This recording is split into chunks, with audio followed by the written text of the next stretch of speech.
he used the same name for Postmates, but he used the same name for Amazon, and it's all getting delivered to his house? I have no idea. What do you mean?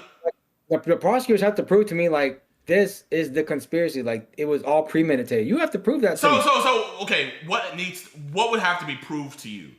Like word for word, what would have to be proved? Word, I want an investigation that should have been done at the time that somebody else did this. If there was no investigation, this looks very biased. So what if they show that they looked at other people and all the evidence is still pointing at David? Then it would help. Then it would help to be like, okay, there's a step further to me saying that David did it. I'm just not going to be the type of guy to be like, yeah, he did it. So at the Nuremberg trials, would they have to say, hey, somebody else maybe orchestrated all of this stuff besides Hitler before you say, yeah, Hitler said, let's start a genocide? Would that have to happen? Well, at this time, for us to see what Hitler did, we have the opportunity and to see it by hindsight. At the time of that incident, I need to see that. And this is where we're at right now. We're not looking at David's case like 15 years from now. We're here on this date. And there's still some questions that I have regarding whether he's going to be guilty or not. About that before with Steve Fisher, the private investigator. Quote, moreover, defendant took horrifying measures to destroy and discard the victim's body. After placing her body into the blue inflatable pool to prevent her blood from spilling onto his garage floor, defendant used a chainsaw and perhaps other tools to cut off her limbs. Small blue plastic fragments were found embedded in the victim's remains, which were collected by the Los Angeles County Medical Examiner's Department. The fragments were analyzed by the LAPD's Forensic Science Division Trace Analysis Unit. An expert was able to match a physical fit match from the blue fragments to the blue inflatable pool purchased by defendant in May 2025. So this sounds definitive that this happened in his house. So her body's found in his car. He arranged an Uber to come to his house. He was the last person in contact with her. All the purchases that he made are also found on her body by a medical examiner. He asked her, where are you? Do you remember that? Yeah. Where are you? And those 20 minutes passed. Where are you? That's something that's sticking out to me. Now, you can tell me all these things that, the people are saying on this show, but I look at what did y'all So you're more caught up on this fake 20 minutes that he made than all. So like you're still stuck. We're on blue fabric being found, fragments being found on her body, and you're still stuck on where are you? Yeah, because. You have to prove that to me. It's not. Oh my, bro. You know what's crazy? It's like I know what you're doing. Like I genuinely know what you're doing. Like this is your defense lawyer. You do this for a living. But like there is people out there who would do what you're doing genuinely. Like I know for a fact you're not being genuine right now. But there is people who would.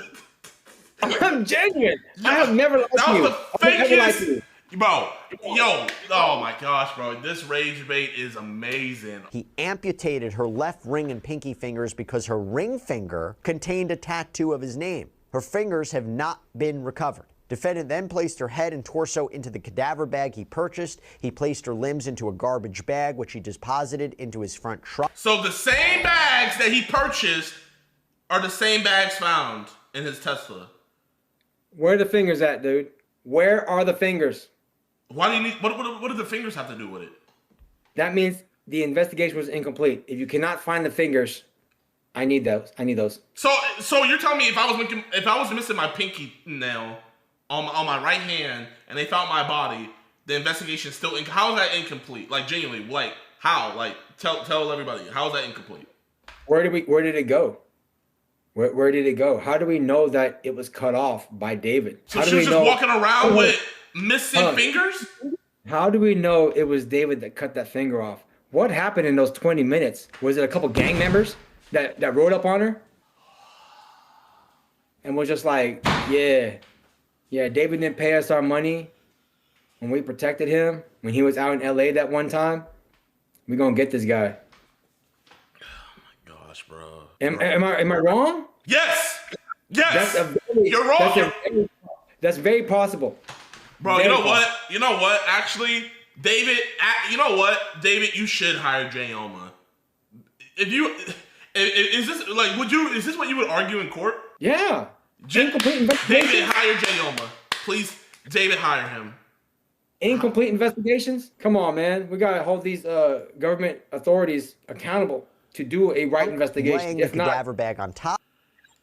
For several weeks or possibly months, defendant left the victim's body to decompose inside his Tesla. Let me stop right there. As you can see, prosecutors are going to claim they have digital evidence, forensic evidence, purchase history to all support this. I have to imagine this will be challenged by the defense with their own experts. And if there's certain items of evidence, body parts that are missing, they'll try to make room for reasonable doubt.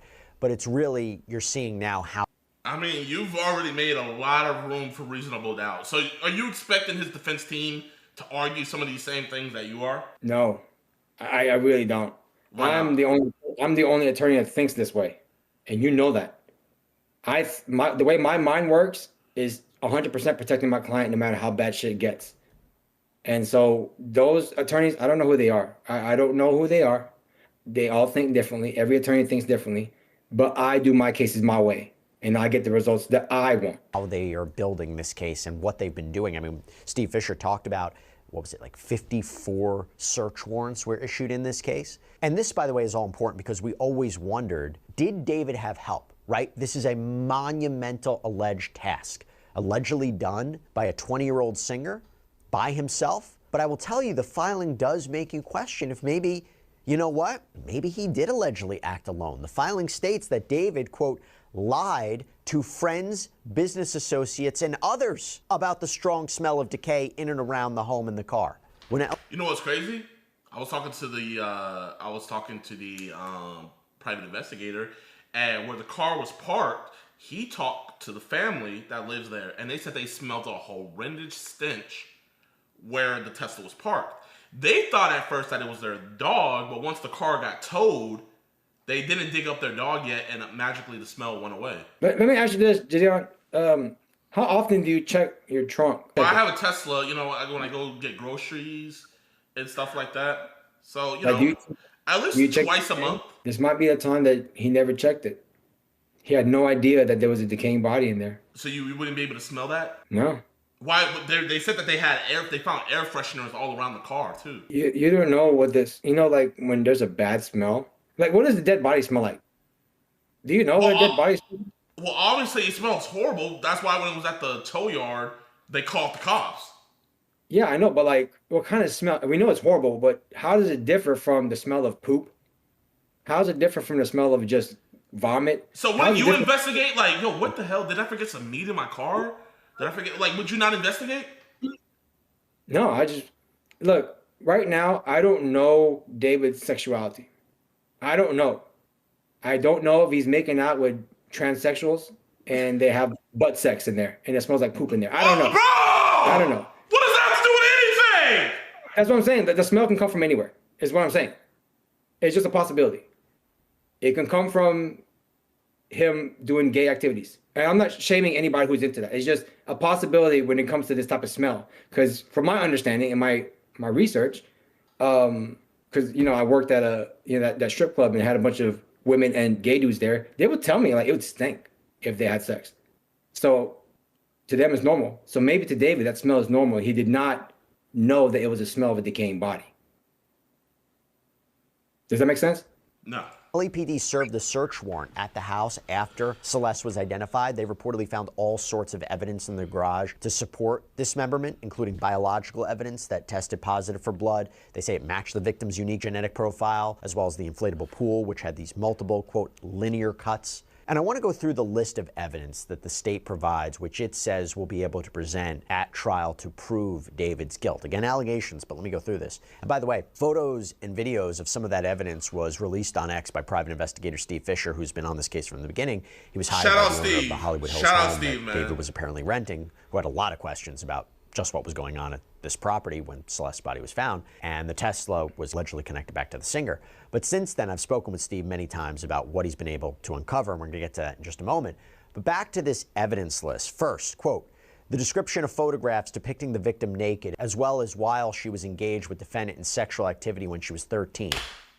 So they have pictures of her, not only naked, but him producing CSAM. Okay. Let me ask you this, JiDon. If that's true, is that reason enough to convict him of murder? Yes, actually, yes.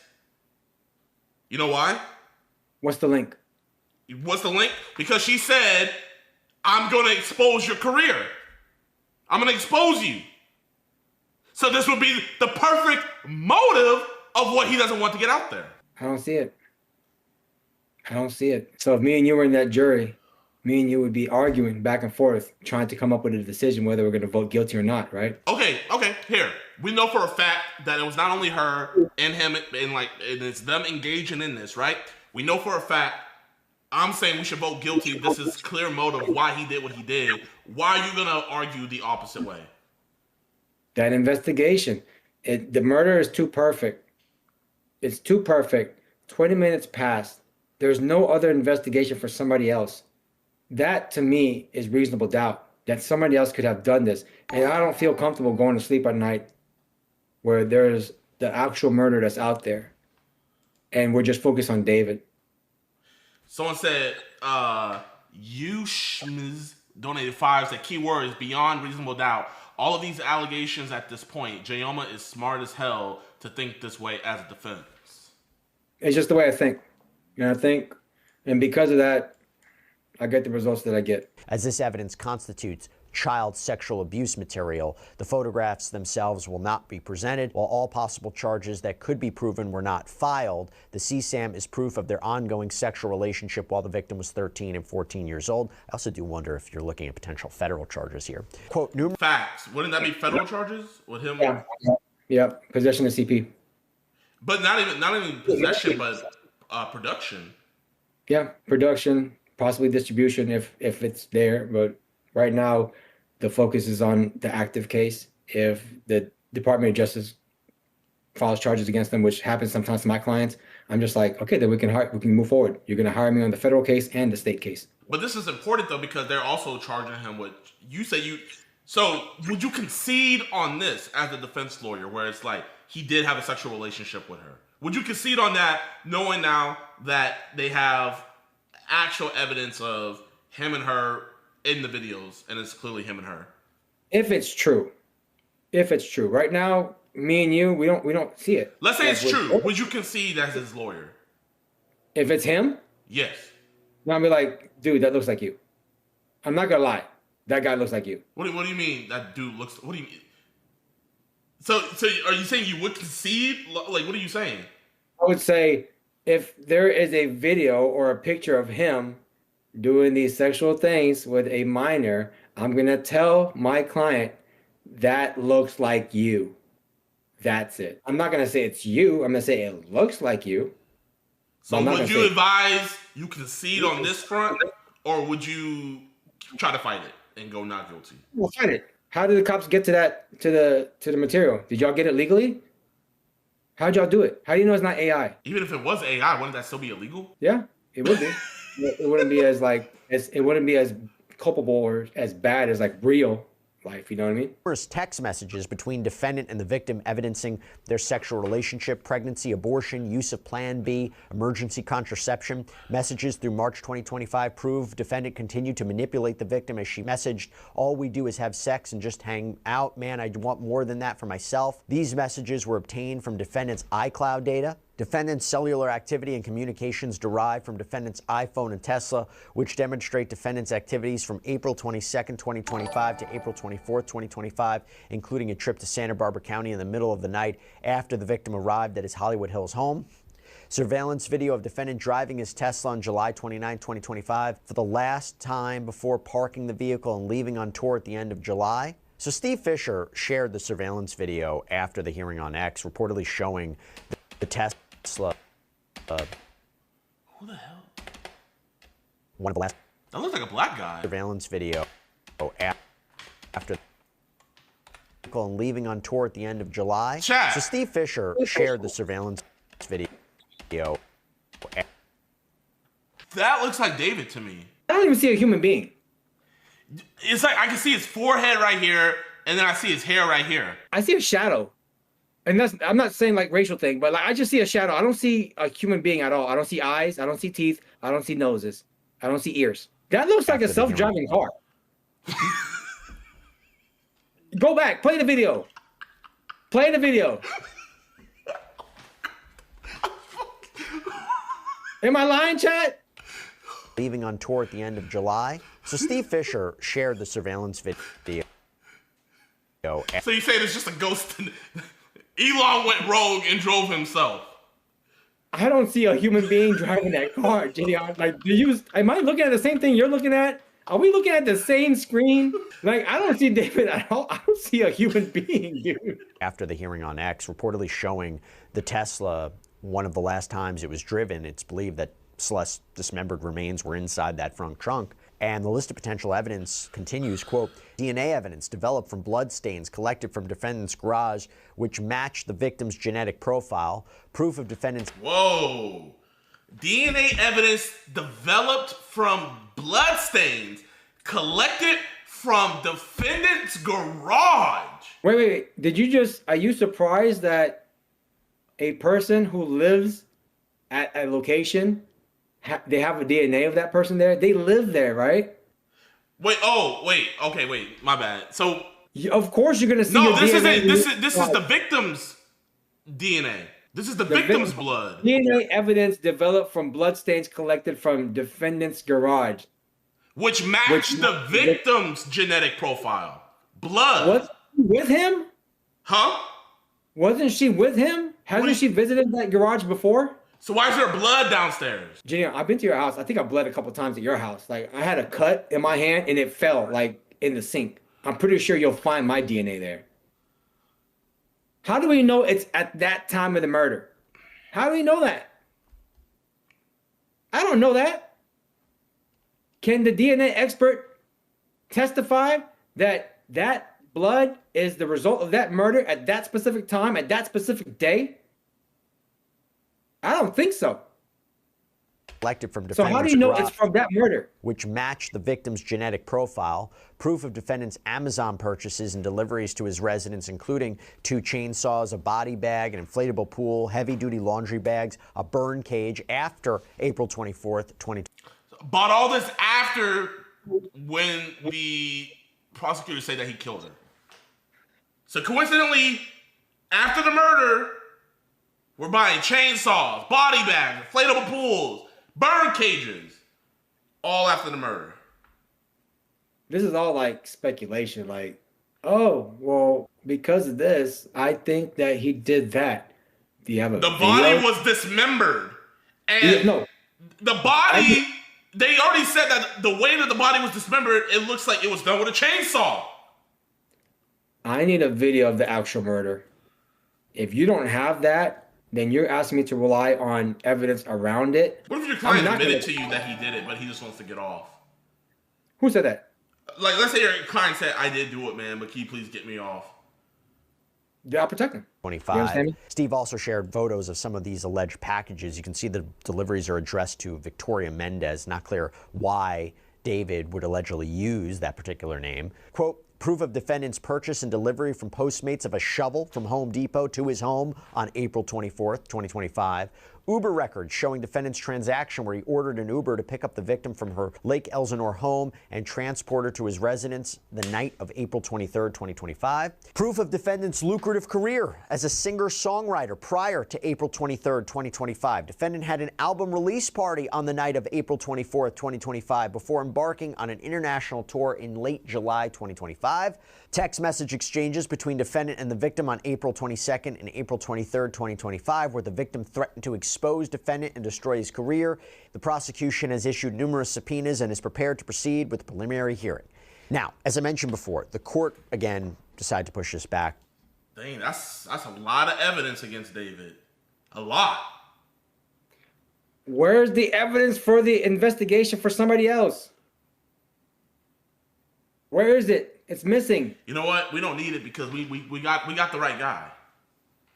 How do you know that? You weren't This there. man, no matter what you say, this man is going to get If he doesn't take a plea deal, he's gonna get the death penalty. Your favorite artist, Jayoma, is going to die. I didn't say he's my favorite artist. I said there's a couple songs that he likes, that I like, that he made. You David Stan. David is going to be killed for what he has done. I think it would be a great injustice if he paid a punishment for something he didn't do. So if he's found guilty, are you gonna be like, damn, they got the wrong guy? No, I'm gonna be like, damn, they should have hired me. To May 26th, and the delay was frustrating for a lot of people, including Steve Fisher. He's been very vocal on social media about what seemed to be a lack of transparency, a slow investigation on the part of authorities. Remember, David wasn't arrested until 1 year after, when prosecutors believe Celeste was killed. She was last seen or heard from in April 2025. Her body was found in the Tesla in September, and then David was taken into custody, 10 days ago? So yesterday, after the delay, he tweeted, quote, "From the David hearing continued until May 26, the speedy preliminary was a bluff by the defense. The game of hide the ball from the public has started. The judge agreed to put a protective order on the search warrants and affidavits, as well as the grand jury transcripts. So much for an open and transparent system." David's. So what does that mean? What does that mean that the judge? Yeah, protective order mean they don't want to show it to the public. What are they trying to hide here? So who's trying to hide? What is the defense trying to hide, or is the prosecution trying to hide? It looks like the prosecutor's trying to hide shit. What are y'all trying to hide? It should be public. How did the grand jury decide to indict this guy? What was said in that grand jury hearing? I need to know. That's the thing. I don't know if he was ever indicted. I don't think he was ever indicted. I think the DA just brought the charges on him. They did, but I need to know how they arrived at that point. That's my questioning. How did you get there? Simple brief to be sealed. After running the worst PR campaign in history the last 7 months, not coming out with a single statement supporting their client, the defense now thinks the public will form a poor opinion of their client if the public sees any of the discovery. His lawyers seem more like publicists than criminal trial litigators. So, no, it looks like what he's saying is the defense is trying to hide it.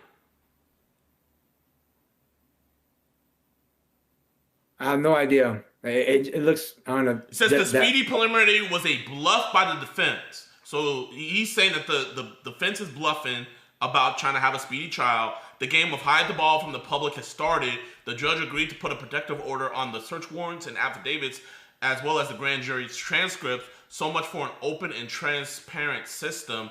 David's defense even asked for a simple brief to be sealed. So his defense is asking for stuff to be sealed.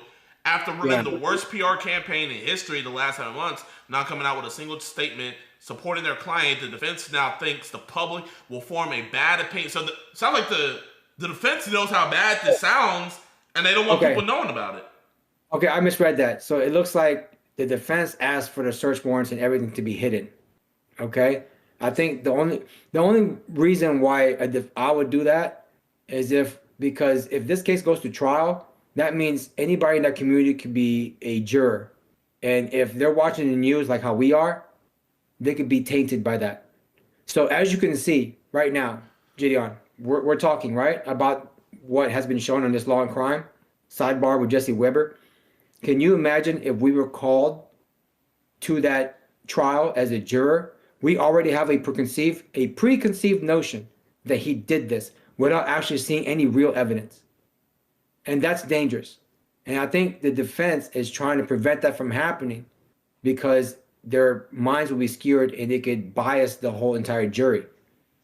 And thus it would make the system unfair. Remember I talked to you earlier about how we need to get rid of racist people who don't like you, people who don't like the charge. What if when the whole 100 people in that jury comes up, all of them already think that you're guilty? There's no fairness there. So I think to keep this protected and not shown in the public, it's to make sure that whenever this case does go to trial, I'm anticipating it is, that the jury members are not tainted by what they see in the news. Does that make sense? Okay, so they're just saying like this PR is just too bad right now, pretty much.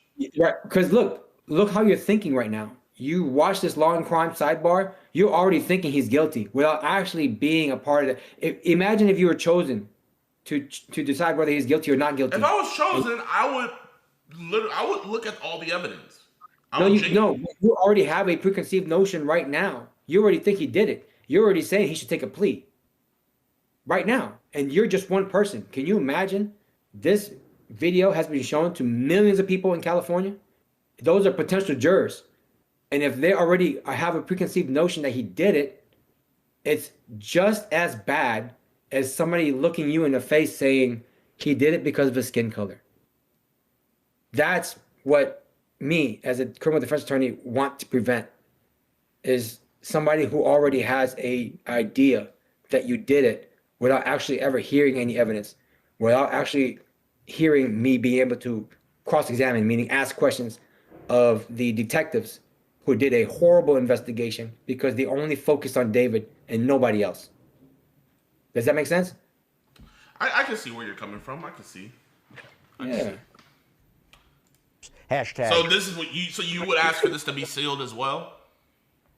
If the case is going, because I don't know, I haven't spoken to David, but if I can foresee that this case is going to trial, I have to protect something called the presumption of innocence, and that presumption of innocence is going to be tainted because of this video, right? So that means it's going to be even more tainted if bad discovery comes out, because remember, bad evidence comes out. Because remember, the investigators don't investigate to see that you didn't do it. They investigate to show he did do it. And if there's evidence to show that he did not do it, they're not going to focus on that because it would just destroy all the work that they've done. One thing I think a lot of people don't know, at least here in Texas, I don't know a lot of other states, but here in Texas, you not only have the right to an attorney, but you also, and they don't tell you this, you also have the right to a private investigator to investigate your crime as well, because it is not the prosecution's job to show reasons why it might not be you. So if you're in Texas and you're being accused of a crime, not only do you have the right to an attorney, but you also have the right for somebody to look into the case as well. You can explain that, right? Let me tell y'all, you have a right to an attorney, but it does not mean you have a right to a good attorney. It does not mean you have a right to an excellent attorney. It doesn't mean you have a right to the best attorney. They're just going to give you an attorney. And those attorneys who are on there, they are taking those cases and you're not paying for it. You will find out real quick the caliber of those attorneys who are free, given to you from this court. It is in your best interest to hire a good attorney that you have investigated to make sure he is a winner. He will fight for you no matter what. Because if you allow your life to be put into the hands of somebody else that you did not choose, you will find out really quick why they're there. So keep that in mind. People choose me because they know what I can do. They call me because they know what I can do. So that's the only PSA I can give to everybody that's out there. Celeste Rivas Hernandez. Now, I had a chance to speak with Steve as well as certified death investigator Joseph Scott Morgan last night on my News Nation show, Jesse Weber Live, and they talked more. So that's pretty much all the evidence and stuff. So you now hear everything, right? This isn't speculation anymore. This isn't, you know the facts. Is there any doubt in your mind that, like, okay, now he probably did it after hearing all of the stuff that the prosecutors have? There's still that doubt. It's just those 20 minutes, man. Those 20 minutes, man, things can happen in 20 minutes. A lot of things can happen. So let's say if that 20 minutes didn't exist, what would your mindset be on this case? Then my mindset would still be like, well, prosecutors have to prove it to me. Like, you have to prove this case to me, that it was him and nobody else. If there's a doubt in my mind, like meaning I think somebody else did it, right? And it's reasonable. Then they didn't prove their job. They didn't do it right. And because of that, I have to find them not guilty. It's in the, when you're a juror, you have a jury charge that gives you instructions on how to look at the evidence and decide whether you can choose guilty or not guilty. Those instructions are pretty much this, and it's pretty much general for every court case. The prosecutors have to prove this case, not the defense. They have to prove this case beyond a reasonable doubt, meaning you have to know for sure that he did this. If there is a doubt in your mind that he did not do this, that somebody else did it, then you have to find him not guilty. Chat, man, let me know. Did he change any of your guys' mind? I don't think so. But, you know, I am happy that we could get a criminal defense lawyer's opinion on this. I'm not gonna lie, I think that his defense is gonna use some of these tactics. So this is gonna prepare a lot of us for what's gonna be happening for the future, man. So this is EDP Watch Nation, and Jayoma, I appreciate your time, man. I know you're lying your ass off right now, but, you know, I do appreciate your time. I never lie. These charges include the most serious charges that a DA's office can bring. That is first-degree murder. Whoa! First degree! Damn, that means they got evidence that he planned to kill her.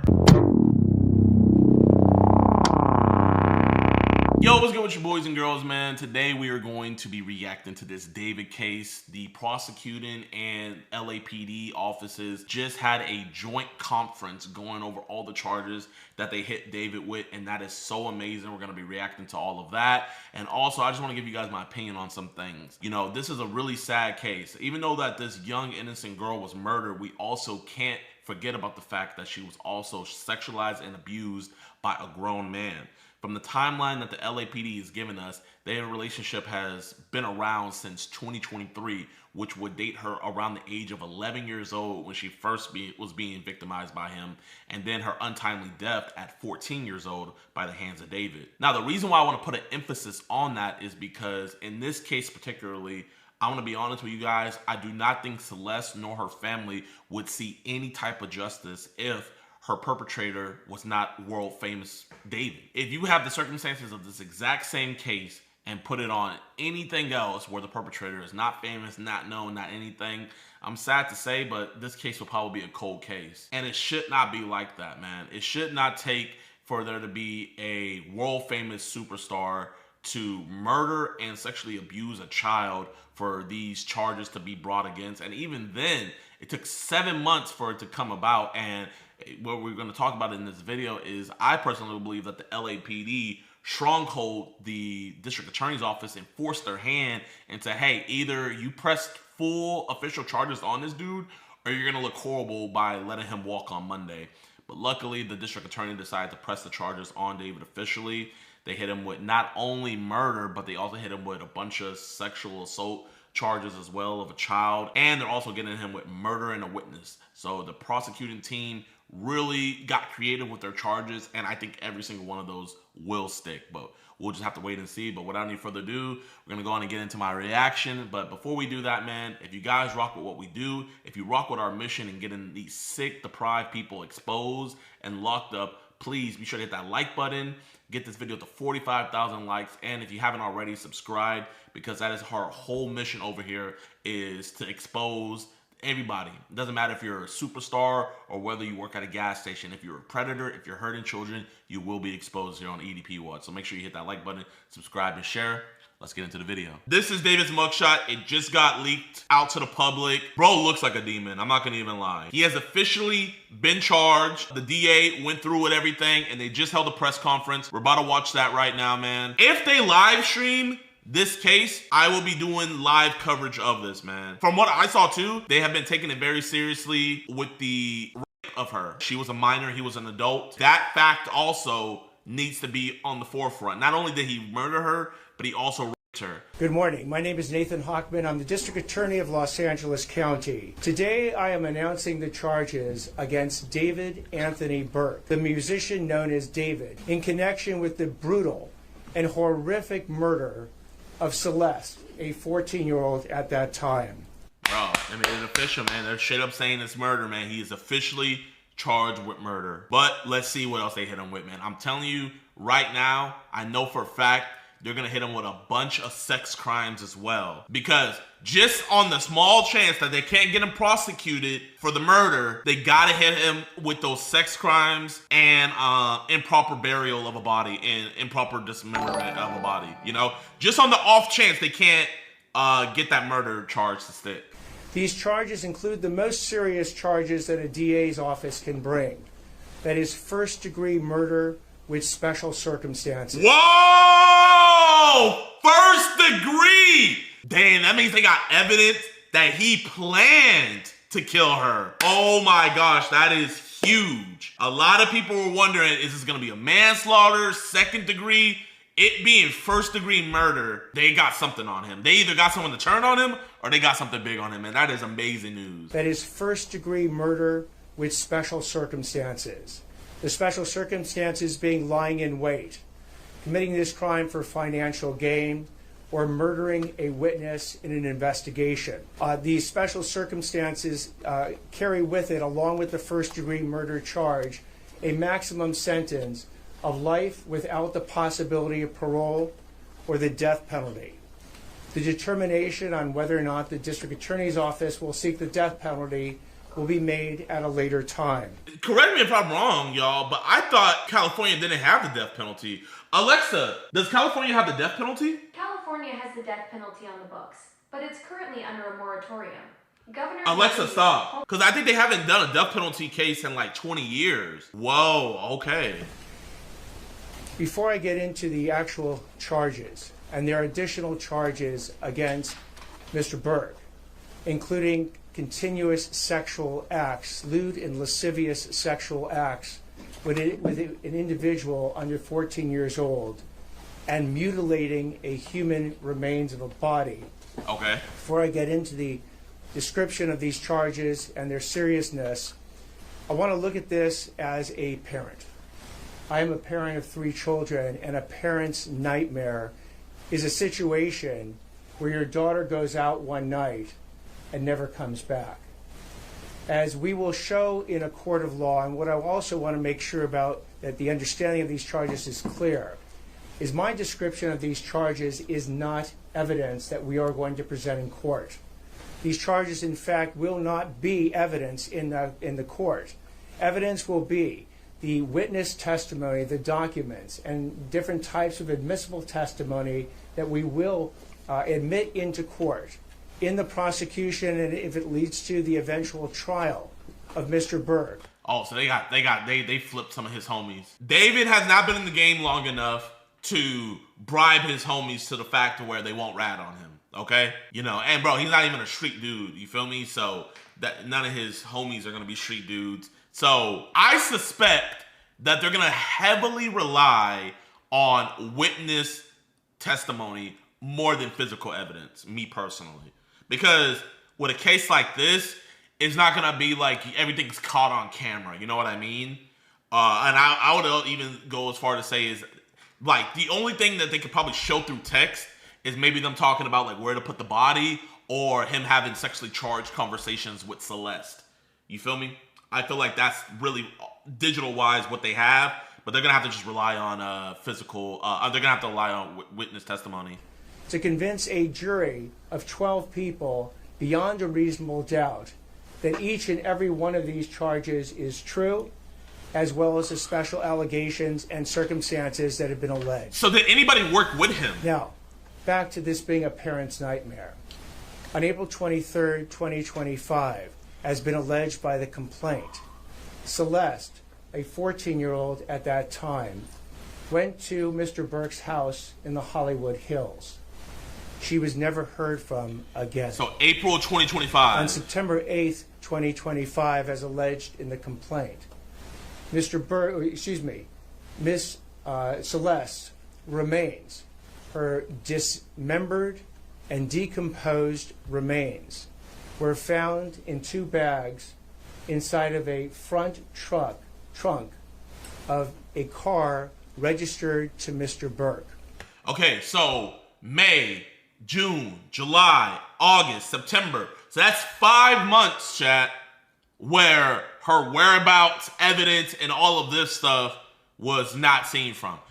I mean, we don't know where in the timeline he killed her, but, you know, the last time she was heard or seen from was in April. It wouldn't be too far-fetched to say that when she first got over to David, he might have killed her then, you know? Oh my God. So it could have been 5 months of this monster just going about his life pretending like nothing happened. Thereafter began an investigation. The investigation was to determine who killed, who murdered Celeste. So what you have as well with these charges, a special circumstance being that this murder was committed for financial gain.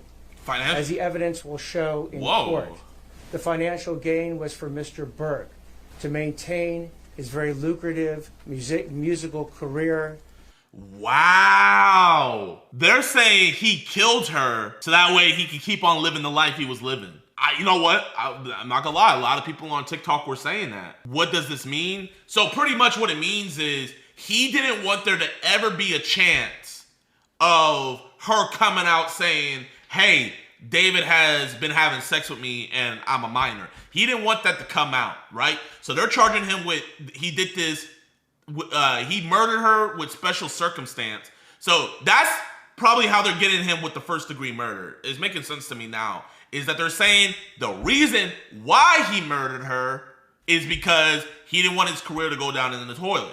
So that by that, definition, that makes it first degree murder because it's premeditated. It had a motive. It's not like manslaughter where it accidentally happened. You know how some people are saying maybe she overdosed or something. No, they're saying he did this so that way he could keep his career in good standing. If she would have came out, or if it would have came out that he was messing with a minor, bro, his career is done for. You know what I mean?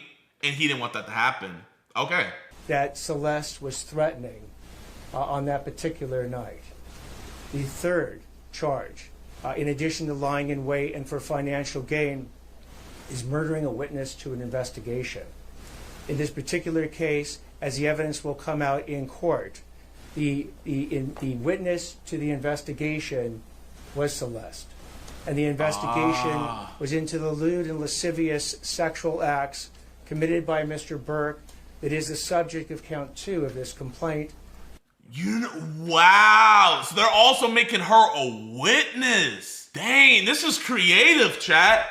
Wow. They got creative with these charges. You know what? I'm wondering if in the messages she was threatening to come out about her true age and going to the police. If she was threatening to come out to reveal what was happening and that's why he murdered her, oh my gosh, man. Wow. Yeah, she was a witness to her, chat, yeah, she was a witness to her own crime. He is beyond cooked. And you know why I think they're trying to get the death penalty on play? Chat, this is what I think they're trying to do. And it's smart. It's very smart. The reason why they're trying to get the death penalty on this is because if they have the death penalty looming over his face, they're hoping and banking on the fact that him and his team, will be like, the evidence is stacked against us. This is not looking good. It is looking like you will be convicted. And if you're convicted and we take this to trial, you will receive the death penalty. So I think they're trying to get his team to take a plea deal of life. That's my guess. They don't want to have to take this to trial, so they're going to put the death penalty over him, take this plea deal, and you're going to get life in prison. With Celeste, while she was under... Because think about it like this. If they come out with all of the evidence, bro, man, it could be some graphic stuff. Who knows? Pictures could have been sent back and forth. All of this stuff is going to be presented. This is a widespread case, right? So not only did you murder a child, which in prison, you're done for if you murder a kid, but you're also a chomo, and all of that information comes out, and you getting convicted on that. That's a death sentence in of itself in prison. So, hey, we have death over you. We don't want to have to release all of this evidence, and the public know how depraved and how sick you are. Take this deal. Is the case open or closed? Well, it's still technically open. I had the chance to meet with some of the family members of Celeste, and their grief is uncalculable as to what happened to their daughter.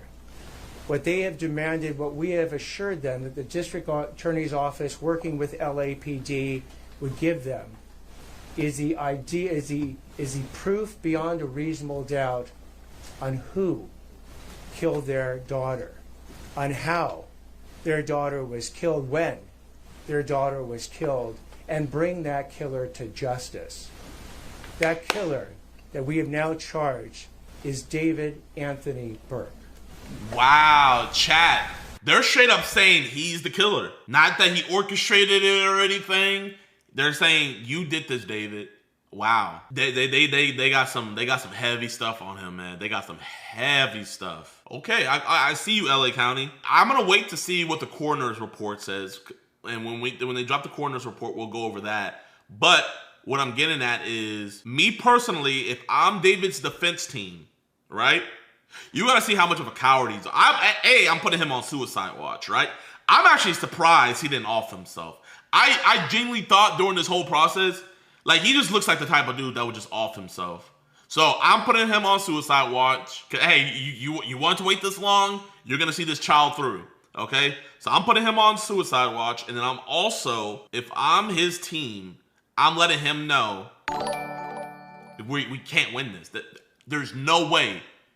You murdered a kid, and there is definitive proof that you were having sex with her. There is no possible way they could sway any jury. No way. Carlton Banks, hey dad, I've already taken the liberty of redrafting your will. Now, if you'll sign here and initial this little box in case you lapse in a coma, that'll give us the right to pull the plug. Is that like what he wrote to his dad? Did that come out? Between the finding of the body of Celeste's body or her remains, why has it taken so long for an arrest to be made? I think the police chief got it right, that in a situation where you don't have an eyewitness account, or we can't point to a video that shows the killer killing someone, you have to go through the very rigorous and thorough investigation to look at all the digital and forensic evidence. You have to speak with witnesses, often who are cooperative, and some who are not cooperative, in order to obtain all the information necessary to decide who did what, when, how, and what their mental state was at the time. That is what we've been doing over the last, between September 8th, roughly, and today when we bring these charges on April 20th. So again, it's a type of case that you want to make sure you get maximum information. And by the way, if there's anyone out there that has material information about this particular murder or any other actions taken by Mr. Burke, please come forward to the Los Angeles. So I was expecting it to maybe be a conspiracy, to like multiple people being involved, right? Like having people maybe charge other people with conspiracy to commit murder. But from at least the way they're making it sounds like they're just going after him and him alone. You know what I mean? Like, they're not saying anything about accomplices. They're not saying anything about, they're not saying anything about anybody else. This might have been a situation where this was David doing this by himself. Mr. Hoffman, there are other people who are aware of this relationship. Is it possible that you will be arresting other people within his circle, and did he act alone in this death? Okay, let's hear it. Again, with respect to whether or not there's any other individuals or going to take any other actions, you will know about them if we do, but at this point, I'm not commenting. Do you believe will know about how she was killed? They might. The cause of death. The actual cause of death. The coroner's report will be released shortly. Because it is not currently released, I'm not going to be commenting. But was it determined, not that, if you won't say what it was, but has it been determined how she was killed beyond it being homicide? The coroner has made a determination on how Celeste died, and at the point that the coroner's report becomes public, we'll be able to comment on it. Okay, that's good. That's good. The fact that they know how he killed her is going to go far. It's going to go very, very far. It doesn't matter how he killed her. You know what I mean, chat? Like, it's all grotesque, but I think once this coroner's report and we see how he did it, it's just going to just show even the more level of depravity. Because, I mean, he's already sick as hell that he cut up her body so that she fit in a frunk. You know what I mean? And then he puts it in his car and then leaves his car. So not only is he sick, but he's a dumbass. Is there a specific breakthrough last week? Is there physical evidence that ties David to this murder? There is physical evidence and there is forensic and digital evidence that we intend to present in court. Physical evidence, man. Chat, would a witness testimony be considered physical evidence? Physical evidence, maybe DNA, like his DNA found on her. It could be that, cameras. But wouldn't that be more like digital evidence? Wouldn't the cameras be more digital? Hair, okay. Sperm, okay. Yeah, I don't think the camera. Yeah, so it had to just be DNA stuff. It wouldn't just be like cameras. That's digital. Prove these charges beyond a reasonable doubt. So was the arrest made with your knowledge? Ooh, that reporter asked $1 million question, because this is the whole situation right now. Is we don't know if the DA and the LAPD were on the same page. It is being reported by, at least by TMZ. You know, we got to take as much grain of salt with them as possible. But it's being reported by TMZ that the LAPD low-key went rogue and were like, F the LA District Attorney's Office. They need to hurry up and charge this dude. So we're going to F it. We're going to go on and arrest him. And if you guys don't file charges by Monday, you're going to look horrible. So a lot of the times, this is what happens, where DAs, they'll get mad at the police that arrest our preds, because what the DAs want to do is they want to be able to look at everything themselves first before they file charges and get them arrested, right? Because if they don't, let's say someone just gets arrested on the weekend, right? They have a short amount of time to where they have to go to court, because they have to go to their preliminary hearing and say, okay, here's the evidence why we got him arrested and stuff like that. And a lot of times they feel rushed and they don't like doing that. So the fact that, and I don't think he's going to answer that. I bet he's going to ignore it. But I do not think that the LA District Attorney's Office and the LAPD were on the same page. I think the LAPD forced the District Attorney's Office to file charges on him because they were just taking forever, man. It should not have taken this long. I think even the LAPD agrees with us on this. And that's why they did it the way they did. And I'm happy they did it. Are you able to tell us exactly what the smoking gun is? And also, if you can address the issue of his visits to Santa Barbara, and that, how does it connect with the murder?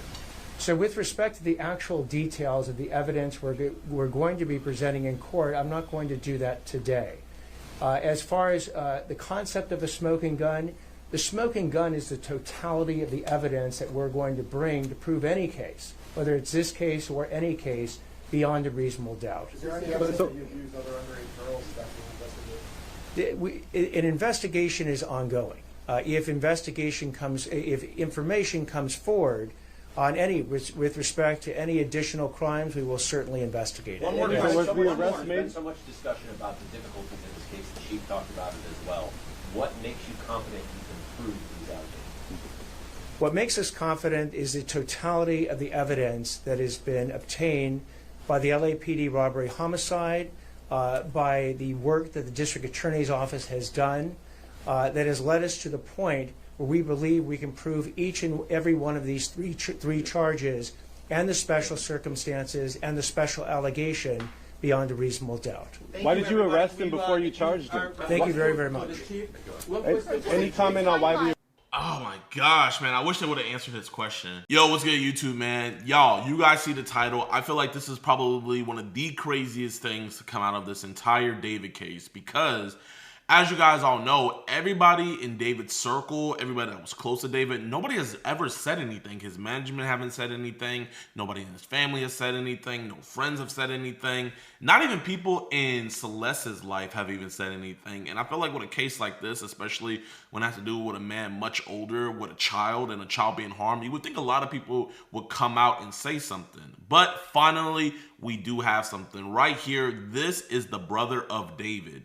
He posted on his Instagram the other day, he said, all PDFs and rapists should die, period. Now, you guys might be thinking, okay, he could be talking about anything, you know, it doesn't have to be tied with David. I would say differently, because just recently, TMZ and a bunch of other news publications were reporting on how the District Attorney's Office let it be known in court that they found a significant amount of CP on David's devices. Now, that is something that everybody's running with, and it's also something that a lot of people already suspected. I mean, he was over here messing with a 14-year-old girl. Some, you know, articles are saying that he's known her as young as 11 years old. And, you know, we already know that he was already in a sexual relationship with Celeste. and with a sexual relationship, that material sadly would be produced. Now, we don't know whether or not that the material is from Celeste. We also do know that other minors are or were involved with David, so we don't know if that material is from them. And we also don't know if maybe he just went out seeking this material himself. You guys know, man, over here on EDP Watch, we catch guys all the time that are going out on the internet, finding this stuff, collecting this stuff. But the district attorney's office did clarify that they found a significant amount. And I'm sure as we get closer, as we get more to the preliminary hearing and all of that, we will know whether or not those images were Celeste, if they were other minors, or if he was getting that stuff himself. Now, another thing you guys might be asking yourself is, how do we know that this is David's brother? Well, no, we do know for a fact. This is the Instagram it was posted on. I actually saw for myself when he did post it on his story. It's just, you know, I wasn't in the mood to make a video just right then and there, so I had to wait a little bit, but it was preserved. And coincidentally enough, he would post it, delete it, post it, delete it, post it, delete it. So it was something where he was trying to get his point across, you know what I mean? It wasn't something where it was like posted accidentally or something to somebody else. No, he wanted it to be known, and this is the brother of David. Now, the reason why this is such a huge deal is this is the first person out of this entire thing since September, when it was all, you know, reported that Celeste was found in his car, Celeste was identified as being a minor.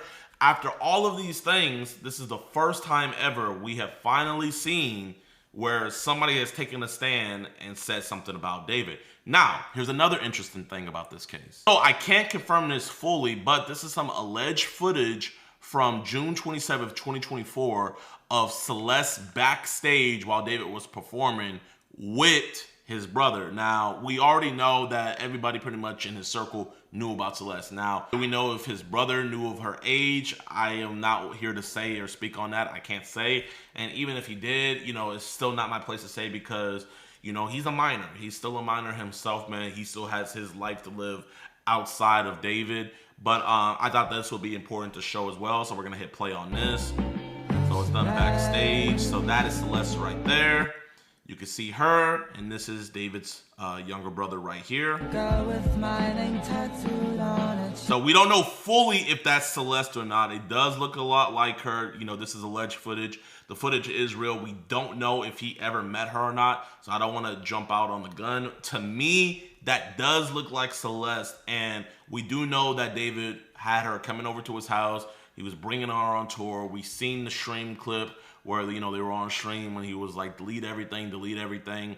We also do know after my interview with Steve Fisher the other day, make sure you guys go check out that. We also know that Celeste's family knew about the relationship and that family members actually went over to the house to be there with Celeste and David at the same time. So this really wasn't a secret. This wasn't something where, you know, it was like some forbidden love where, you know, David was hiding Celeste from everybody. Nobody knew her age and stuff like that. No, a lot of people knew about this, man. A lot of people knew about it, and a lot of people knew her age more specifically, which makes this a lot worse. And I think which makes it makes more sense why people aren't coming out and denouncing what he's doing, denouncing his actions, because they know that they're implicit with all of this. You know, they know her, they knew her age, they knew what was going on, and they decided not to say anything. See, on the interview I did with Mr. Steve Fisher, he is the private investigator that was hired by the homeowners of the house that David was staying at when Celeste first went missing and everything. And that was the house that we all seen when they went in there with a search warrant to get everything searched out. The homeowners hired this private investigator, Steve Fisher. He's doing an amazing job on this case.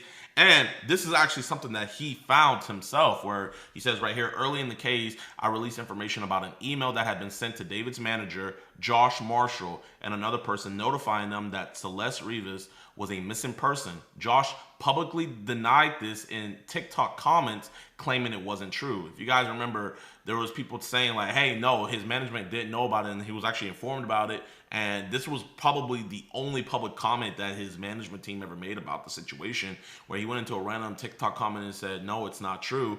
But Steve Fisher has proof to show otherwise. However, an alleged copy of that email was leaked tonight on Reddit. The screenshot circulating online is said to be one that Josh himself took, sent to David, who then forwarded it to one of Celeste's friends.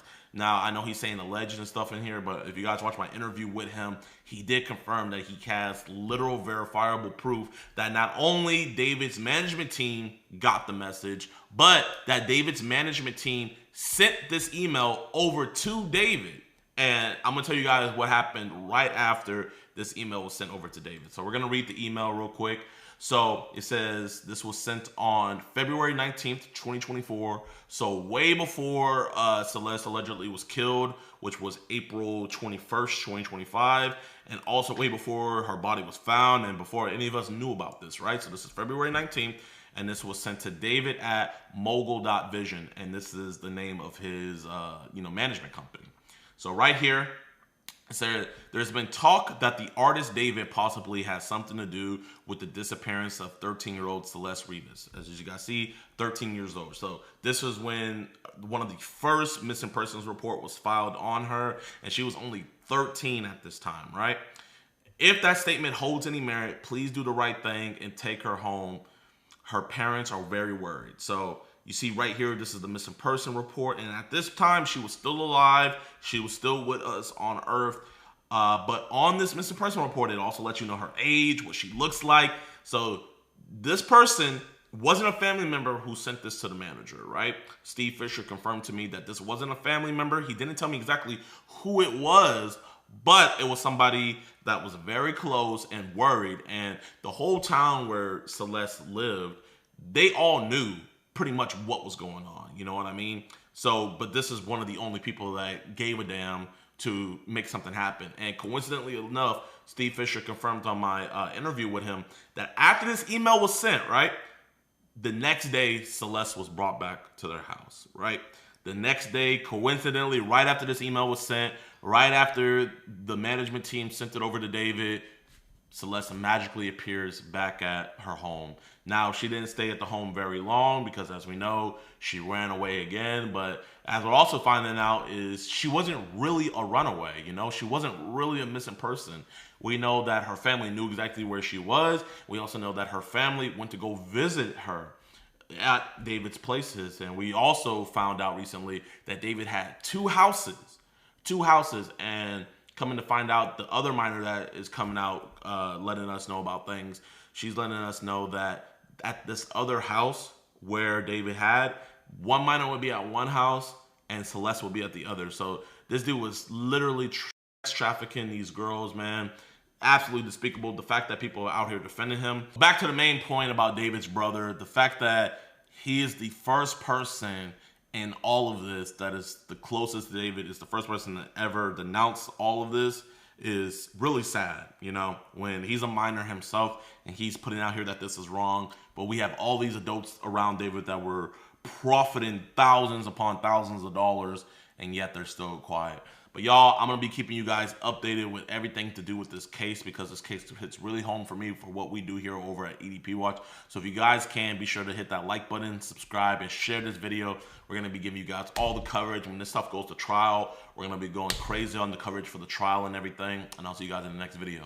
Peace. David has been arrested in connection to the murder of 14-year-old Celeste Rivas, according to the LAPD. I know this is going to sound crazy, but I'm assuming that there was not enough evidence for the grand jury to indict him. I don't know if he's been true-billed. At least in the small likelihood that he beats the murder case, they can hit him with so many other things. You know what I mean? If you just left it to the evidence, David will walk free. Yeah, y'all, so this is a case that, like, I've definitely been following. I've just been busy on the road with the catches and everything. So now that I have time to go over it, like, I really want to get my thoughts and opinions on this. This is from the Law and Crime Network. They're over here talking about it. I saw that there was like a lot of false information also spread about the case. And a lot of people are like, why aren't they just arresting him? Why aren't they just arresting him? Why aren't they just arresting him? Because you don't want a OJ Simpson situation. You know what I mean? You don't want his defense team to be able to plant plausible doubt in the juror's mind and they acquit him of the charges, because then nothing could be brought back up against him. So I think it's best that they took their time. And I'm actually surprised bro didn't off himself in this time. Like, I'm actually genuinely surprised. But let's go over it. We are following major breaking news tonight. Singer David has been arrested in connection to the murder of 14-year-old Celeste Rivas, according to the LAPD. This is a case that stretches back more than 2 years to when she was last seen alive. Her decomposed body found in the trunk of David's Tesla late last year. We're on the case presented by Law and Crime. I'm Chris Stewart. Man, rest in peace to that little girl, man. Rest in peace. All right, let's get to this breaking news coming in right now from Los Angeles. A bombshell announcement by the LAPD. I want you to take a look right here. This is the post that was put out by the public information officer with the Los Angeles Police Department on social media announcing the singer, known as David, had been arrested by homicide detectives in LA, quote, for the murder of Celeste Rivas. Now, David, his real name. So they got him in. They're saying he is connected to the murder. Now, this is the crazy thing about it, man. If you guys don't know how this works, so usually with a case this big, if there was a lot of evidence, he would have already been indicted, right?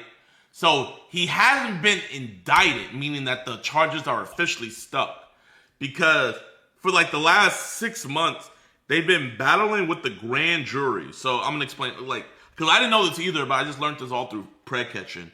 When you're charged with a felony crime, right, chat? Not a misdemeanor like trespassing or nothing, like a felony crime, like burglary, SA, or murder in this case, what they do is, you know how like they have a jury of 12 people to decide whether you're guilty or not? Before that, they have a jury. It's not just 12 people. It could be even more. Like I went to a grand jury trial, and it was like 30 people for one of our preg catchers. And what they do is they show the people all the evidence, and the people in that jury have to decide whether or not there is enough evidence here that this crime plausibly happened. Okay? So this is how it works. So let's say I just robbed the store, right? I just robbed the store, armed robbery, right?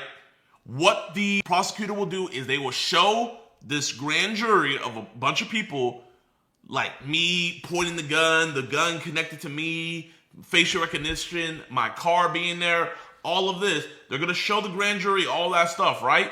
And the grand jury has to decide, hey, there is enough evidence here that we could charge, that we could say he might have done this. It's not saying you're guilty, but it's just saying that there's enough evidence that, like, you are associated with this crime, right? Now, in his case, they've been battling with a grand jury to try to indict him. But what I'm assuming has happened is, I know this is going to sound crazy, but I'm assuming that there was not enough evidence for the grand jury to indict him. I don't know if he's been true billed. So what true billed is there was this case in Cleveland, Texas, right? Where a dad caught his son and his wife, which was the son's mom, sleeping together, right? The son was of age, but still, it's illegal for incest, right? And they brought the case to a grand jury, and they decided to true bill it.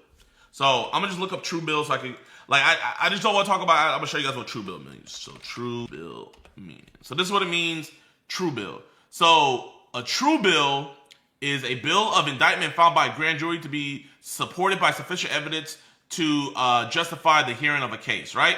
So if it's true billed, that means you're going to be officially indicted. If it's no billed, that means that jury says there's not enough evidence to say that this person should be indicted of a crime. He has not been officially indicted yet, okay?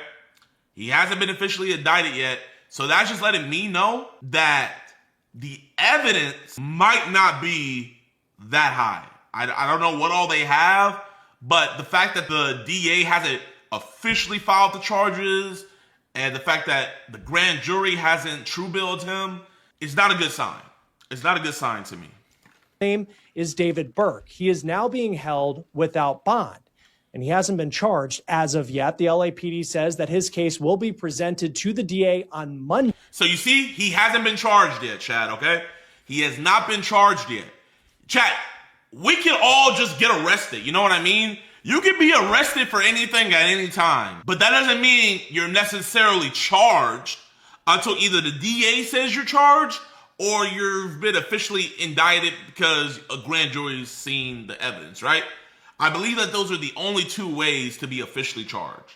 So they just arrested him to arrest him. I don't know why they did that. I genuinely don't. I mean, you've been looking at this for the only thing I could think is the DA might have just been like, okay, we feel like we have enough evidence that we could take this to trial. So you guys go on and arrest him. We're going to look over everything again, and then we're going to charge him on our side. That's the only thing I could think. For filing consideration. We're going to go over the process here in just a moment. This is a case that has taken months to get to this point. I know so many of you have been following this, and now it seems like the next step, a major step, is still something that's going to take some time before we learn a lot of information about this case. And we'll be talking to former federal prosecutor Nima Rahmani about that here in just a moment. But as we focus now on this announcement, it may feel like a long time coming because David was announced as a suspect in November of 2025. Now, before we get into what will happen. So the fact that they released that they see him as a suspect, I can see two reasons why they did that. They could have said that he's a suspect to A, try to spook him or people associated with him in talking, ratting.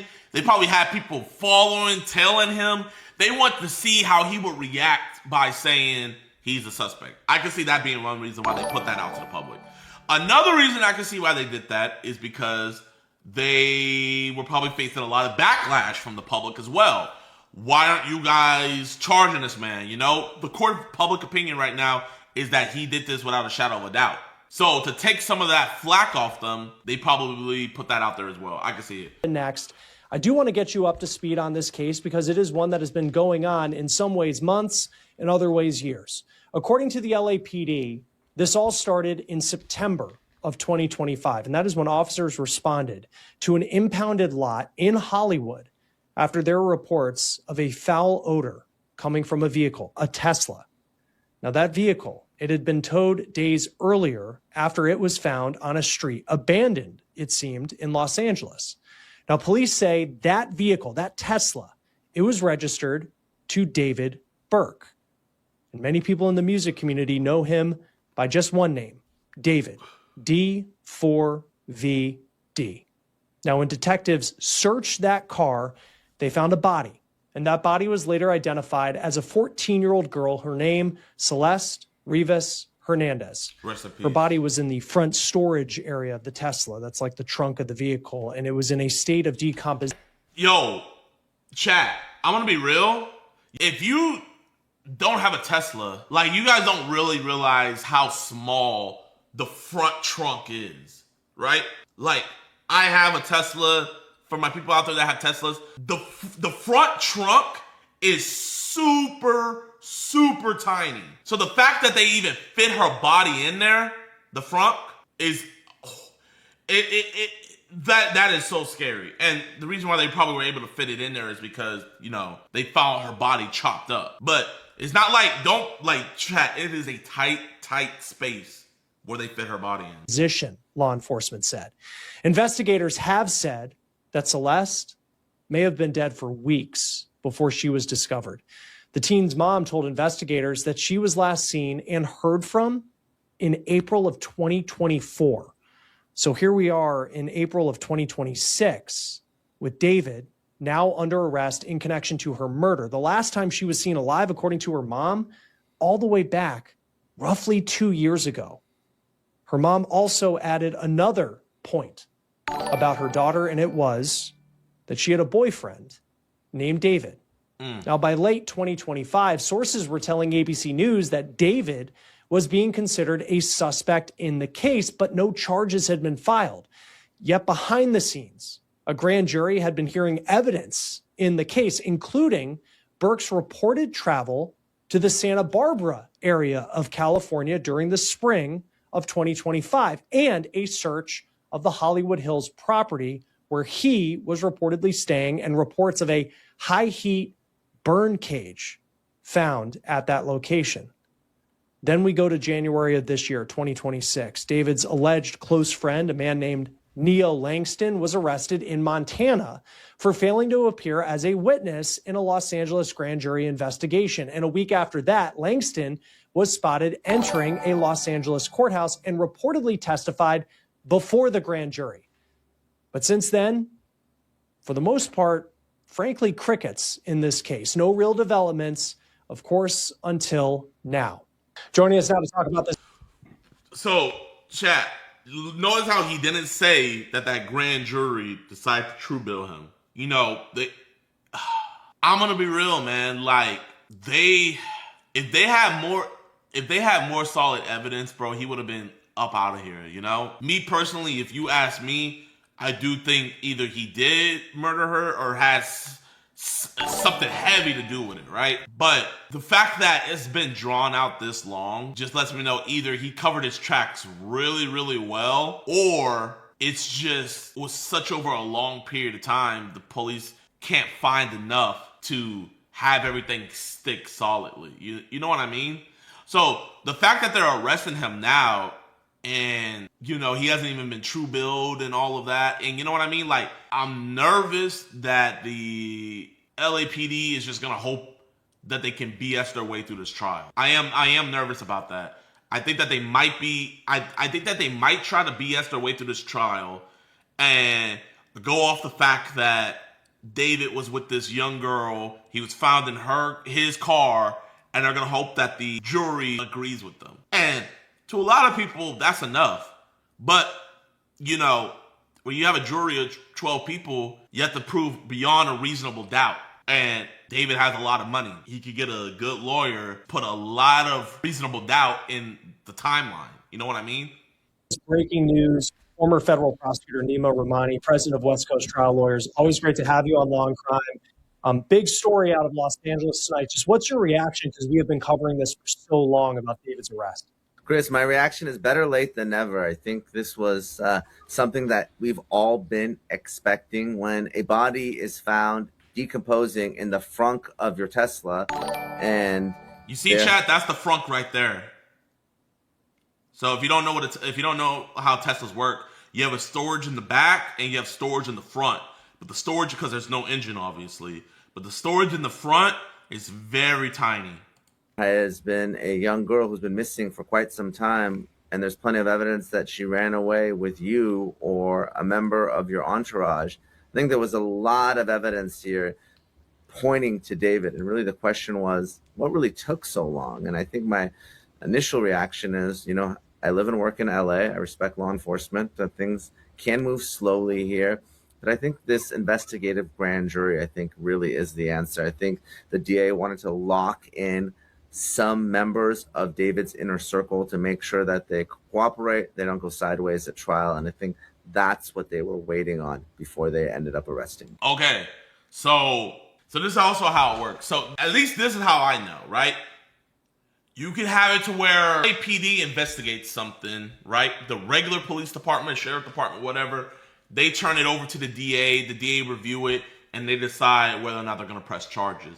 Another way you can do it, and I've actually had this way with the volleyball coach we caught, where the DA, the district attorney's office, has their own investigators, right? So imagine like a police department inside of the DA. Their investigators can investigate crimes as well. From what I'm seeing in here, it seems like the DA and their investigators do their own thing too.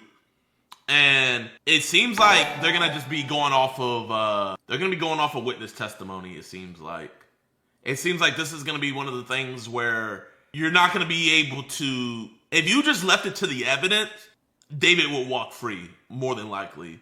But just from what I'm hearing, it sounds like they really got his friends hemmed in, and they're gonna be using his friends to rat on him, telling the jury about their relationship, telling the jury probably about fights they had, probably about talks about how he doesn't want to be with her anymore, or, you know, and maybe that's why he killed her, because she can ruin his career if it comes out of her age. I don't know. You know, the prosecutor has to tell the best story, because at the end of the day, that's all it is you have to tell the best story. The defense and the prosecutor have to tell the best story to the jury, and the jury has to decide what story sounds more likely happened, you know?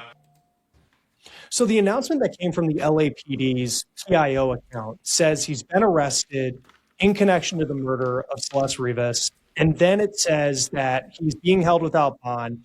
And then the case is going to be reviewed by the DA's office on Monday, or it goes in front of the DA's office on Monday. Like, if you can just walk us through the process of how that works, as opposed to them saying tonight, he has been charged with this and he's going to make his first appearance tomorrow. Well, typically when you're talking about the DA, it's a reactive case. It's not like this. Law enforcement, they arrest someone, they prepare a report, that file lands on the DA's desk, and there's a charging DA that makes a decision. It's a little bit different in this case because it's more of a proactive investigation. Obviously, Celeste Rivas has been missing for quite some time and has been dead for also quite some time. So you have this case that has been worked on for more than 6 months now. I mean, I think, if I recall correctly, Celeste's body was found in September. We all saw the video of the car being impounded and that search. Then, of course, law enforcement executed search warrants at David's home, again, months and months ago. So this is the type of case that isn't just a file that lands on some DA's desk. This is a case that is being directed by prosecutors at the district attorney's office. The reason why, so that's what I was saying. The reason why the district attorney office is probably so involved with this case is that they know what can hurt them and what can help them in the courtroom. So I feel like the DA, they saw that the evidence, because more than likely they're not going to be able to determine a cause of death from the body because it was so badly decomposed. So if you can't, and that's fine, right? Because there was a case not too long ago where this dude killed his wife and nobody knows where her body is to this day. Nobody. Her body is just gone. And so there was no body at the trial, but they were still able to charge him with murder. Because he said that she fell down the stairs and he got nervous, so he, chopped her up and buried her. And what he was hoping for, he would just get charged with improper burial of a body. Because that's a crime. You can't just bury a body somewhere. There's proper procedures you have to report it, all of that. But they were like, F that, you're getting charged with murder. And he got hit with a murder charge. So the fact that they can't definitively say that she was murdered just from the body autopsy itself isn't that big of a deal. It can hurt the case a lot, but it's not a deal breaker. Convene this investigative grand jury. And we know that a grand jury has two functions. In most states and at the federal level, their function is to indict. But it also has an investigative function. They have subpoena power, so they can subpoena people, witnesses, they can subpoena information and documents. And that's what the grand jury was doing in this case. So it seems to me that the prosecution has this all buttoned up right now. This isn't the type of case they're reacting to. This is a case where they think we not only have enough probable cause to get that arrest warrant and get past a preliminary hearing, but we have enough to prove the case beyond a reasonable doubt to a jury at trial. Do you think that this came as a surprise to David tonight, this arrest?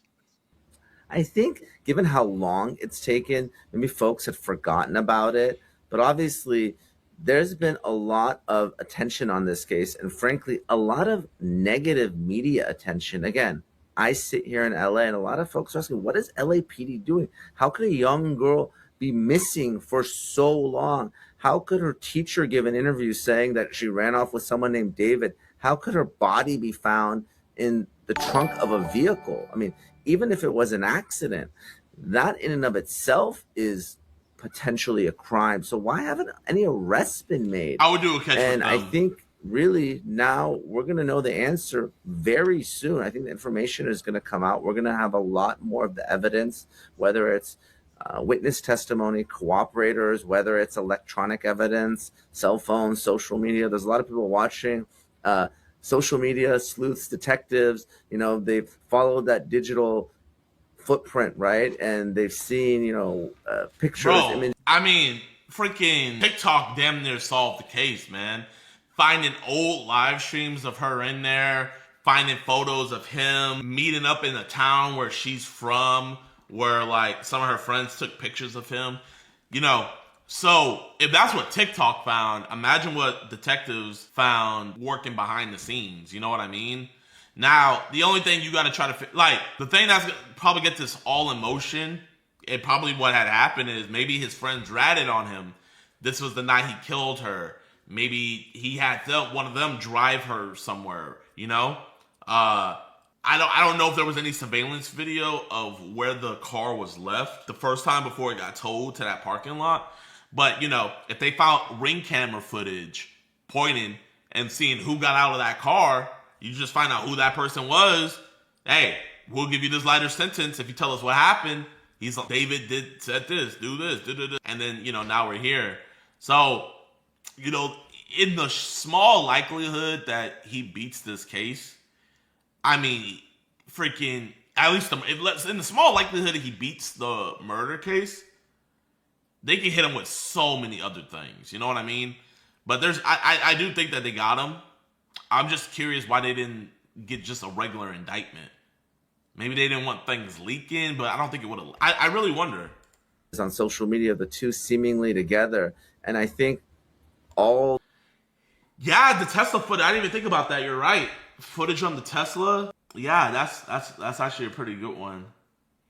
He'll probably get off easy or something at my prediction, maximum 15 years. No, man. No, bro. When you got LAPD's attention like this, when it comes to these high profile cases, man, they're not going to give you a slap on the wrist, you know, because, you know, these people got egos, you know, they're going to go harder for this case because he has a name, especially, you know, like we all know what happened with the OJ trial. They're not going to let another famous black guy get off the hook with murder. Those are sort of bricks in the wall that are going to eventually be the reason that David is convicted in this case. And beyond that too, I mean, I think when you think about the LAPD, like celebrities, it's not a big deal for them, for other police departments across the country. When you look at the timeline, you know, yeah, the case like certainly has these elements that we followed the developments along the way, but how much did the celebrity of David add to the timeline it took for him to be arrested in connection to this? And we'll see what they specifically accuse him of. Well, it's interesting. The celebrity factor, people think it helps. Bro, how does the dude getting interviewed have better audio and visual equipment than the dude doing the interview? That don't even make no sense, man. Like, you guys got a random dude that came on, and I can hear him clearer than the interviewer. The interviewee is clearer than the interviewer. I don't necessarily think it helps being a celebrity in LA. In fact, it draws more attention to it. I mean, obviously, look, you know, the case I kind of give the example of recently, she was just sentenced, Matthew Perry, right? He was involved in a drug-related death. He was a victim. But the fact that, you know, the ketamine queen, Jasmine Song, killing Matthew Perry, that, and again, I'm not naive, that case was treated differently than the 2019 case when she killed someone with ketamine. So it's like Winona Ryder, you know, the girl from Beetlejuice 1 and 2, the mom. She was also the mom in Stranger Things, chat. You guys know what I'm talking about, right? But anyway, so her, back in like the early 2000s, she got caught stealing clothes at like this beauty store, right? And the LA prosecutors went hard on her because she also had like some like prescription drugs on her that she shouldn't have had. So they were trying to get her like, bro, they were treating her like Pablo Escobar, you know? So definitely, like, when these people get celebrities or people with status, it makes these prosecutors go harder. I mean, I've dealt with it. When I got arrested and stuff, the prosecutors would be on my ass, you know? Like, I shouldn't be out here having to spend $20,000 on like the best lawyers in Houston to get these cases dismissed over some trespassing. But no, with me, like, it's like they would take it as a challenge. They were like, "Oh, you think because you're a big YouTuber, you can do whatever you want? Oh, we got you." And it's just how it is. You know, the celebrity factor draws attention to it. The reality is we're talking about the case here on Law and Crime because it's David. And, you know, there are many young girls that go missing, and I'm not talking about it. I'm not asked to speak about it. And it doesn't make it any different. It doesn't make it any less right. There's women that are trafficked, they're sexually abused, they're victims of violence, they're even murdered, you know, hundreds, thousands every single day. So I think the celebrity factor probably ended up drawing more attention to it, both law enforcement and prosecution attention to the case because of who David is. And chat, man, you know, I don't mean to be rude about this at all, but, you know, there are thousands of Celeste Rivas in America, right? And the only reason she is getting the attention that she is on her case is because who they think did it to her. And that is not a shot at her at all. I think that's indicative of our today's system where, you know, we don't care about the victims. We care about the monsters more. Like, chat, with all this evidence, it's same situation, but it's a guy that's a nobody, right? Celeste Rivas' case is going to be a cold case, chat. I'm just keeping it a buck. It's a cold case, going to be swept up under the rug. And I think that's horrible. I think that's horrible that our children have to be violated by a celebrity and murdered by a celebrity, allegedly, for there to be justice for them. Right. And even when you think of LA, I mean, we've talked about Nick Reiner recently, very different circumstances in that case. But I mean, just the amount of attention, the amount of cameras at court when he makes an appearance, it's just different than other families that have dealt with issues like that. When you look at this case going forward, I remember Neil Langston. Someone in chat said, Fortnite still got David's emote and Invincible still got that episode. This is the problem, man. Okay, Fortnite still got that emote and Invincible still has that episode out. So do we need to take down every single game that O.J. Simpson ever played in? Do we need to take out every movie that O.J. Simpson was in? I can't think of any other celebrities that committed murder. But you know what I mean? David's friends, he gets arrested for not cooperating with this grand jury. What stands out to you just about the way, from at least on the outside, it seems that prosecutors have been going about this? Yeah, think about that case. If I recall correctly, here's someone who refused to testify before the grand jury, and the DA's office went out of state to get an arrest warrant to bring him back to California. I mean, that's how seriously they're taking this case, if I recall correctly.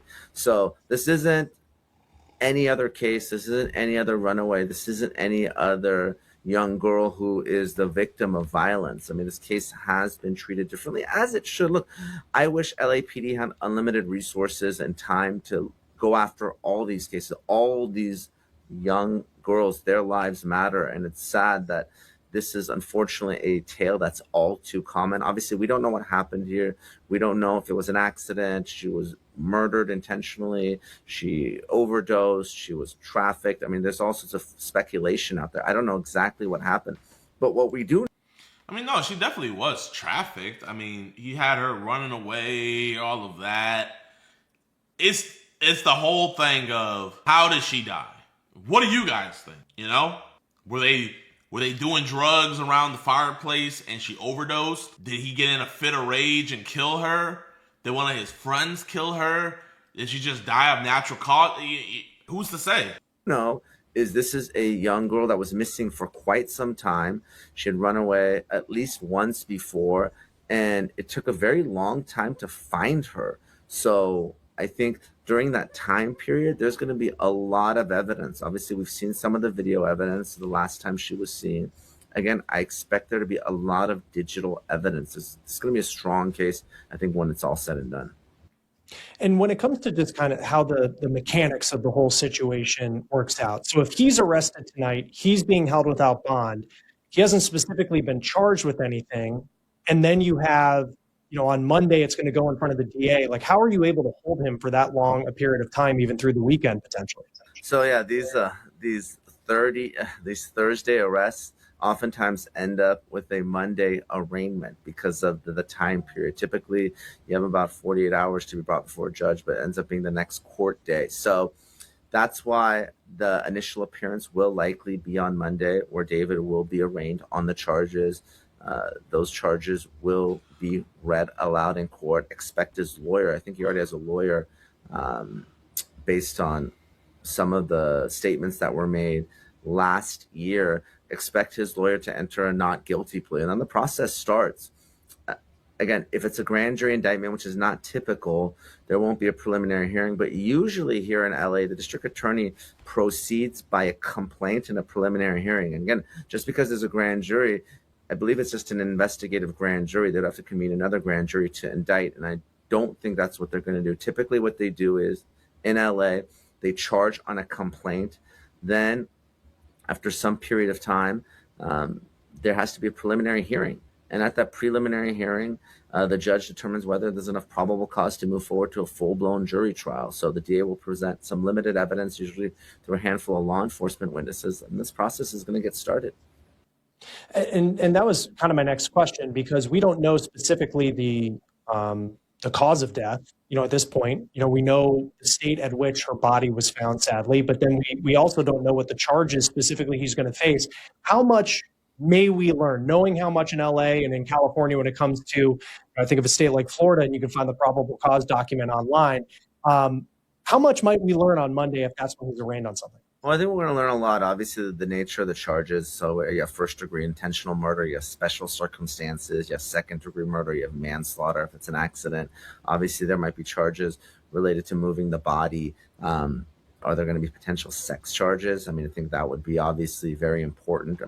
They're definitely going to hit him with sex charges, but I didn't even think about that. Yeah. But I think that's a great question to ask is, chat, what do you guys think he's going to be charged with? Y'all think they're going to hit him with first degree, hit him with manslaughter? I do definitely think they're going to hit him with sex crimes. I think they're going to hit him with a bunch of different sex crime charges.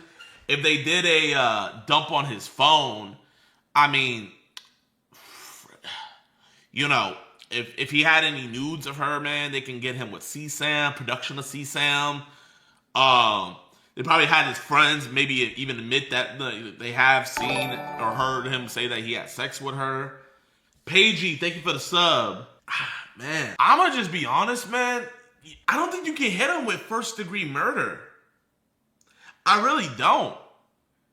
Unless his friends are good enough witnesses to say he premeditated it or they found something on his phone where it seems obviously premeditated. You know? That's the only thing I can think is unless they find something on the phone or the friend or they have maybe some... Even if they have surveillance of like him leaving from the car and stuff, I still don't know if you can hit him with first degree. Again, we're just guessing right now. Sure. There's no death penalty here in California. There's been a moratorium. We haven't had an execution in 20 years. So don't expect to see the death penalty regardless of what the charges are. But again, you know, first degree intentional premeditated murder, special circumstances, Why does he there's look any type different of in every enhancements, that's all going to be very telling. And like, it's just a matter of days before this evidence comes out. And when you think about moving past Monday, and again, this has been a case that has developed, it feels like very slowly and very much under wraps outside of the reporting that we've seen. Like after Monday, depending on what the charges are, like what does the timeline potentially look like for a prosecution of David? Well, it's going to move quickly. And obviously, it's David's right to a speedy trial. And typically what you see is the defense waives their right. They want to get the discovery. They want to get all the evidence. So what is typical is the defendant will waive time. That means they'll review the discovery and they'll see how they can challenge this case. Now, if you're looking at murders, and again, I'm assuming this is a murder case because he's being held without bond. I mean, typically you have three types of defenses. One, it wasn't me, right? So you got finger pointing, it was an accident, or I didn't intend to do it, right? So something happened that was something less than murder, or some sort of self-defense. Now, obviously, Celeste Rivas, by all accounts, is a pretty small young girl. I would be surprised if there's a self-defense argument, just like Nick Reiner, right? Surprised if you see self-defense in that type of case. His parents are a lot older, they're in their bedrooms. But typically, if you're seeing like what is the defense going to argue, they either argue identity, they argue intent, wasn't premeditated, it was an accident, something along those lines. It was manslaughter, heat of passion, legal insanity. You start attacking intent, or you start putting up some legal defense like self-defense. But again, I would be very surprised if it were self-defense in this case. And I know we were talking about Neil Langston just a short time ago, but you think about witnesses in this case and who may have already talked to law enforcement, what type of information Facts, that law facts. enforcement may have. We don't know what those conversations were like, but what are those conversations typically like in a general sense as a prosecutor when you have someone who might be a friend of David, might be a friend of someone who's now going to face some pretty serious charges, about getting that person in line with what you want as a prosecutor? Well, you know, Chris, I sort of cut my teeth on drug trafficking cases, and when you're dealing with any criminal organization, and I'm not saying David's entourage is a criminal organization, but what you want to do is you want to lean on the less culpable people in the organization. Maybe someone was, for instance, giving Celeste Rivas drugs, you know, maybe someone wasn't involved in the murder, but they had access to the Tesla. It seems like a lot of people did. What you want to do is lean on them and make sure they flip against the most culpable person in the organization. It's really prosecution 101. And what makes some of these charges strong, let's say you have a conspiracy charge, conspiracy to commit murder. You can really have nothing to do with actual murder, but if you're engaged in overt acts and furtherance of the conspiracy, and let's say it's some larger conspiracy, let's say it's a trafficking conspiracy, well, the next thing you know, you could be substantively... We're going to find out on Monday how smart he is, chat. On Monday, we're going to find out how smart he is, because that's when we're going to figure out the evidence that, you know, is there. We're gonna find out how smart he is, man.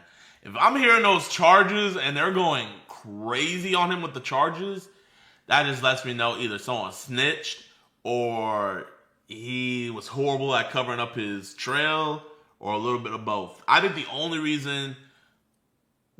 two reasons that it took this long is A, the state that the body was in, and then B, he's a celebrity with a lot of money. So they have to, because you know, they have to be smart with it, man. He's not gonna get no rinky-dink lawyer. Who even is his lawyer? Retained the prominent defense attorney Blair Burke. Burke, known for representing high-profile clients such as Harvey Weinstein, Kanye West, and Johnny Depp, was hired during investigations regarding a body found. Okay, so he has Blair Burke. You know, chat, I'm gonna be real, man. Doing pred catches and stuff, I thought defense attorneys were the slimiest, scummiest people on the earth. Oh my gosh, fuck, how can you defend these people? But chat, you'll hate a defense lawyer until you need one. That's what I would say. When it looked like I had 6 months hanging over my head for contempt of court, I was like, oh. And then I really realized, like, it was in that moment where I was like, man, I can't hate on defense lawyers anymore like that, man. They're just doing their job. I had 6 months hanging over my head. You know how like stressful that is, chat? Like 6 months of your life just gonna be in jail over some BS. So, you know, you hate defense lawyers until you need one, man. And I pray you guys never need one. On the hook for Celeste Rivas's death, even if you didn't actually kill her. So there's a lot of potential time that other individuals may be facing as co-conspirators, accessories, if they're aiding and abetting. And what you want to do is lean on them, make sure to get the information you want, make sure it's truthful, make sure they're going to cooperate. That's what that grand jury is for, testifying before the grand jury. Lock them in, so that way when you move forward against the principal, the person that you think is the most liable, the most culpable, seems like it's David here, that you have those witnesses locked in, because otherwise, guess what? They're going to be the next people to be charged and arrested. And then just lastly, I mean, I'm sure for whether you're a detective on this case, you're a prosecutor who's been, you know, kind of watching the evidence come in and you're thinking about what the charges could be. Emotionally, what is the moment like tonight, knowing that David is now in custody and you've hit a new level in this investigation in this case? Yeah, certainly for law enforcement and the prosecution, Saros, I think there is going to be this burden lifted, because again, there have been folks like me. I've been very critical of law enforcement. I said, you know, what's going on? This doesn't make any sense to me. Why hasn't an arrest been made? If it's not David, who is responsible for this? So I think there is that relief. But now the real work starts, because now you have a lawyer on the other side, and David has money and he's already lawyered up. At least that's my understanding. That's going to fight this tooth and nail. And because there's no death penalty in California, and because you're not going to give a discount on this case, you're not going to give David, if he really was involved in sort of recruiting or enticing this girl, potentially kidnapping her and killing her, are you going to give him anything less than life? So there's no real deal to be had here. There's no death penalty to take off the table. So this is the type of case that's very likely going to go all the way to jury trial. That's just the reality of it. So, but if you're talking about the people that I've been thinking of, it has to be Celeste Rivas's family. I can't imagine what they've been going through all these years. Your young girl goes missing and then she's found dead and you really don't have answers. So hopefully the family can finally get some answers for everything that they've suffered through. No, very well put. Former federal prosecutor Nima Rahmani, president of West. Yeah, man. Definitely when, bro, if they televise those trials, chat, I'm gonna be all over that. I'm gonna be all over that. You know, I wasn't really streaming like that when the Johnny Depp stuff went on, but I would be on that if that happened.